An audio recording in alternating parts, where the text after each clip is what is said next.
And it's not something that we think about, but it's true. You've seen it in your kid's life. You've seen it in your life. And it's this.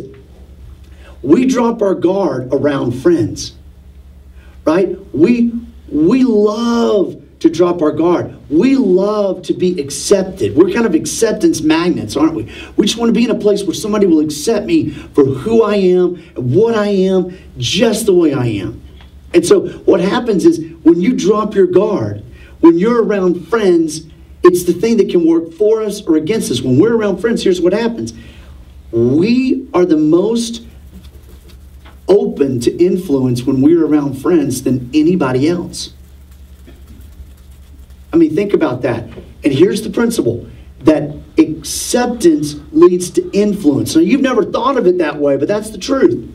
When you're in a place where you're feeling rejected, you just close up. Nobody's going to influence you if you're feeling rejected. But if you're open, if you're dropping your guard, if you're with people who love you and care about you, you're going to drop that guard. And what's going to happen is this. You're going to be able to be influenced. And that could be positive, but that could be negative as well. And you know this is true. Come on. Think about it. In your relationships, when was the first time you smoked?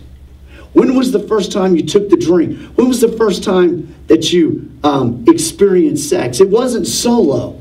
It was with somebody else. A lot of the worst addictions, a lot of the worst behaviors that humans ever embark in was done together. And it wasn't with your enemies. It was with your friends.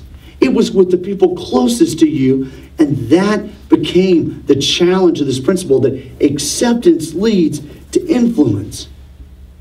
And the reality is this morning, as we think about this key principle, that our relationships, our friendships, greatly influence the direction and quality of our lives. Here's the thing. I don't know of a better place in the world that this is shown than in the Scriptures.